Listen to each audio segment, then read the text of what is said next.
Hi, everybody. Welcome to the Collective Studio in Cambridge. We're streaming live from Cambridge. Oh, legends. Super happy to be part of this, Alex. I know how much you put into this and how much it's a fantastic cause. So, yeah, super proud to be part of it. Oh, thank you for the support, as always, as always. And thank you, those of you over there that are listening as well, and over in Cambridge. Cambridge, we told you Shifties was coming to Cambridge, and Jemima's been part of Shifties from the very beginning, and a good friend of mine in business since the start of when I was in business as well as Jemima. We started together. We've seen that progress go. We've got the live streaming in the office as well in the main bit, and I think you've still got the 6 space as well in the yeah. Are you okay, mate? Space over there, free Amazing. Coffees and teas. Enjoying it. So, Jemima, can you just introduce yourself, please, and to the wider vision of the Wilcox Collective, which I know has taken you on many a journey, back, forth, round, left, right, down, up. That's the nature of it. But I think it was always part of the vision, wasn't it? So could you just share us a little bit about that journey? Yeah, so I'm the co-founder of the Wilcox Collective. We are adventurers on a quest to deliver the best in visual content for tech companies who push real big boundaries. We also want to be supporting women in tech, underrepresented minorities, by using our visuals to up them, get them where they want to go, and really achieve what they want to be. So that's what we do. Amazing. And in terms of, because it's not just you, obviously, we share the experience of starting and running business with our partners. Obviously, Xander's. My wonderful husband. I've got to give Xander a shout out because I've got some. Where are they?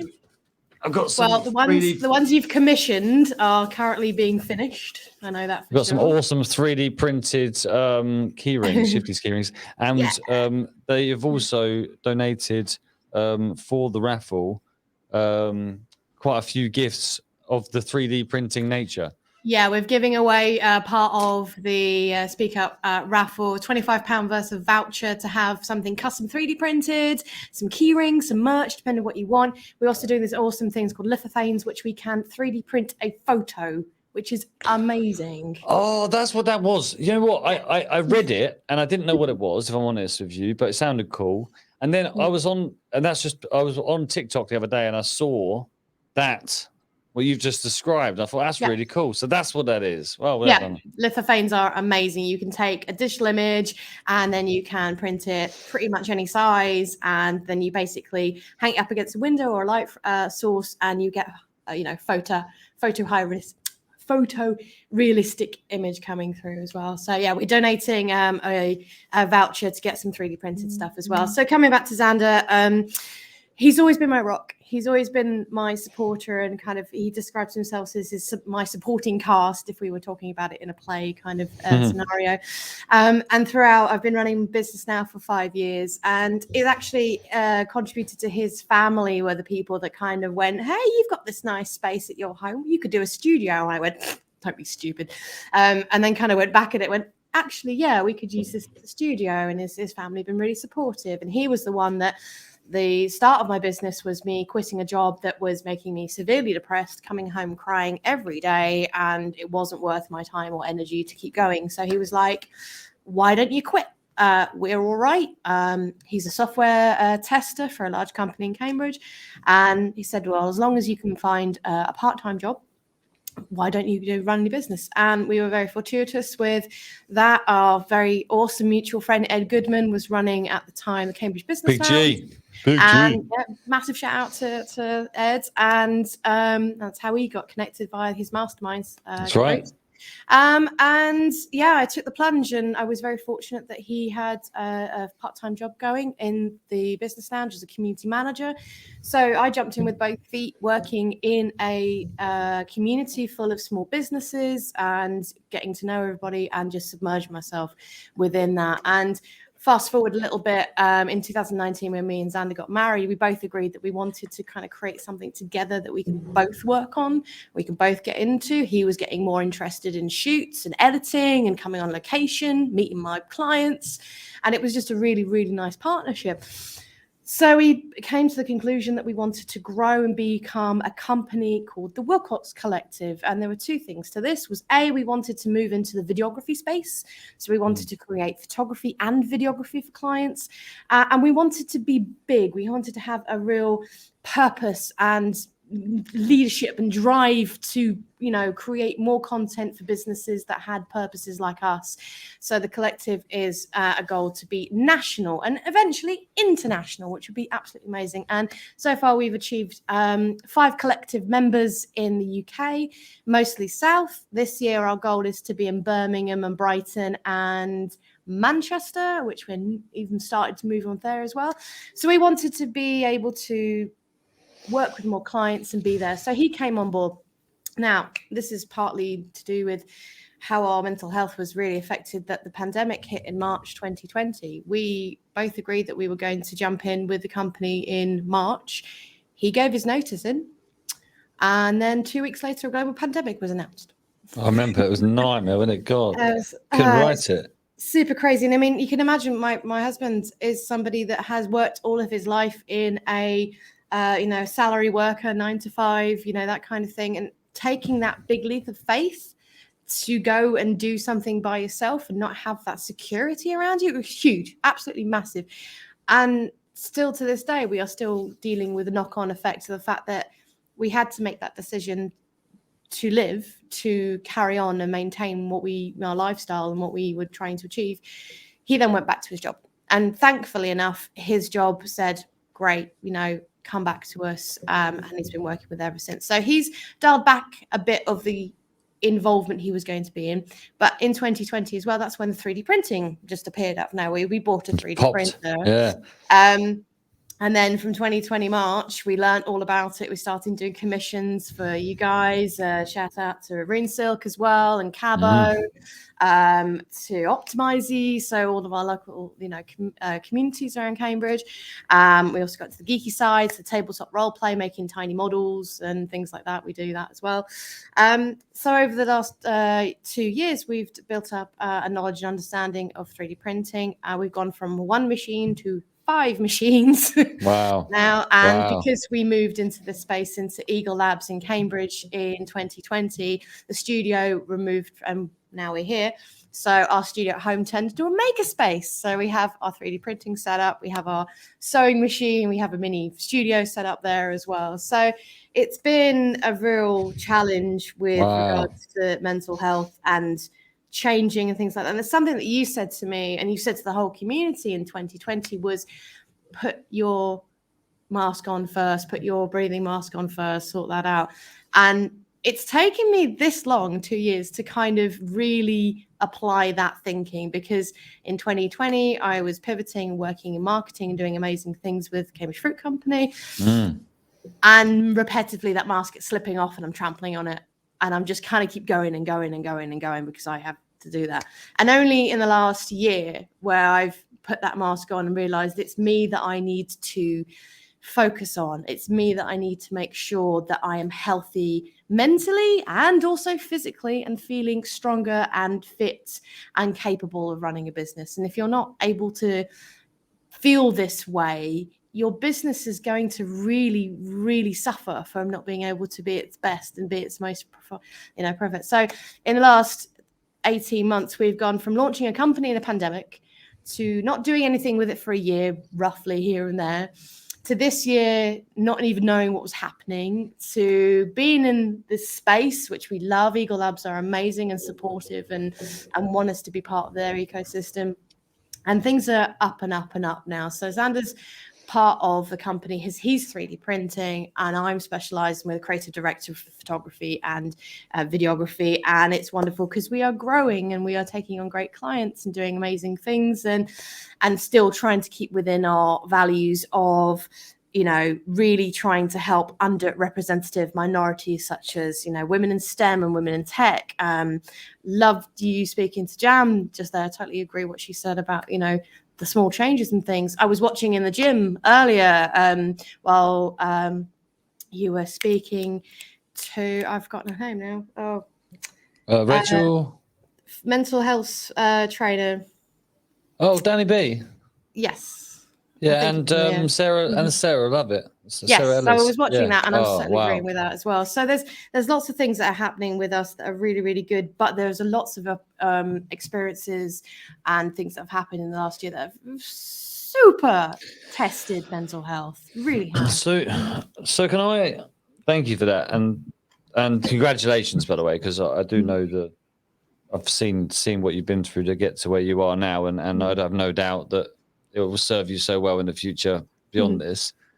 There was something you said there around getting your own oxygen mask on. Um, I changed the way I would say that a little while ago, because sometimes it's about getting an oxygen mask on, and there's a difference between getting an oxygen mask on and getting your oxygen mask on. And your oxygen mask is a business that you build, and an oxygen mask is anyone that will do, quite frankly. Yeah, and that's sometimes true. at the start of the pandemic, any will do, and you did do that. But what I also know, which I hope you don't mind sharing, is your self-belief has grown so much in the last couple of years, and I think that's come through that process of looking inwards, and this is an observation, so please, but you actually started caring about yourself a lot more in every way, and giving yourself the prioritization that you needed to, and stopped looking for external validation from anyone else. And I think, we've had conversations in the past. I don't know if you'd be happy to share that, because I just think there are other people that will watch this and are watching this that I know would appreciate hearing about that experience. Yeah, no, I'm more than happy to talk. And then we've had, as you say, regular conversations, and I look back in 5 years, and it still astounds me that I've been in business for 5 years. It was never something I intended to do, but I look back and go, wow, I've actually really done this. And it's very interesting you raised the point of me focusing more on myself and my self-belief, and that has taken a very long time to get there. Last year, specifically, something I really want to speak up for is last year I flipped the switch a little bit on the way that my outlook was, in the sense that, and I mentioned it at the beginning, was focusing more on my mental health and focusing more on my physical health, and carving out time to do exercise. Now, I have to wax lyrical. Last year was a crazy year, but last year was a year of achievements for me that I kind of didn't realize how much I'd achieved. Carry on with the business, and it was doing quite well. We moved into an office space. I passed my driving test. Yeah, how long are you waiting for that one? I was waiting that for 2 years. I know. And that's that. I think looking at that as well, taking that into isolation, having that experience of I failed 4 times, I kept persevering, I kept going. The amount of money I had to spend, having to wait and be patient through a pandemic to get lessons and theory tests and actual tests was a huge challenge, but kind of maintaining that as well. And not only that, I went on a bit of a personal journey to lose weight. So I lost 4 stone in a year. Well done, amazing. And from that, implementing further quarter, like the end of the last year, was implementing exercise, carving out time to run, to go to yoga, to walk, and knowing there's a lot of business owners, I kind of think they've got to be on and go all the time. But I noticed that when I think it was last week, I had a really intense Friday morning, and lunchtime comes around, and I'm like, I should have some. I was like, no, I'm going to go for a run. And I went for a run, and I came back, and I felt calm, and I felt collected and focused, and I kind of knew, right, I'm going to have lunch now. I'm going to do the rest of the day. And I think focusing really on understanding that your mental health is super closely linked to your physical health and the things that you do. I think we go back to the idea of self-belief, is that you kind of need to reflect on the things you've done, the achievements that you have, the people around you. It was with the project we did last year to celebrate 5 years in business, which is ongoing, which is 493 days, story of women's resilience, with your awesome Christine taking part in this as well. When people were she talking got some nice words for you too. Yeah. Thank you, Christine. That's super nice. And being part of that, and talking to women and understanding their experiences and bringing them together. And a lot of women kind of going, well, mine's not particularly special. Do you want it? Yes, I want everybody's experiences to then project those and share them with other people. And when people are talking to me about it and they're like, well, you're so inspiring. You've done so much. And my brain then goes, what would I'm inspiring? And the way that I've kind of justified or thought about this was actually, it's probably because I live it every day. I see this every day. My mission is every day to rise people up, to give them opportunities, to celebrate them, to make them feel great, to share their stories around everything. And so sharing those stories then helped me realize that the story I'm weaving into this life and I've done, I'm progressing forward really well, and I'm progressing forward great. So I think it's the impact of the power of exercise, speaking up and saying, I think, as you'll understand, and as business owners understand, the most difficult thing is starting. It's just going, all right, I'm going to start. Absolutely. I'm going to do something. And I think the thing with exercise, if you start small, like we did Catch the 5K through November, and I never thought I was a runner ever. And it's just putting on some trainers, putting on some joggy bottoms, hitting that start button and doing it, and then just keep on going. And now I'm a runner. Now I run 5K 3 times a week, which is something amazing. Well done. I mean, Waz. Yeah. Amazing. I think it's just lovely. I think it's just people just always astound me, and I think that you're, like you say, I think it actually takes you just saying all of that, actually just have a bit of perspective, just go, wow, that's phenomenal, and you've done such amazing things. So in terms of, thank you, Alex. Can you tell us a bit more about the project, the 493 days project? Because I think that's something that's really inspiring that you're doing, and really fits with the theme of today around, the unity and courage for. I don't know if you heard the back end of Sarah Ellis and Danny Bridges' conversation where they were saying about. Obviously, we're talking about Black Lives Matter, and we're talking about a few other subjects around that. And Sarah was like, "Yeah, well, I'm gonna fight that for you."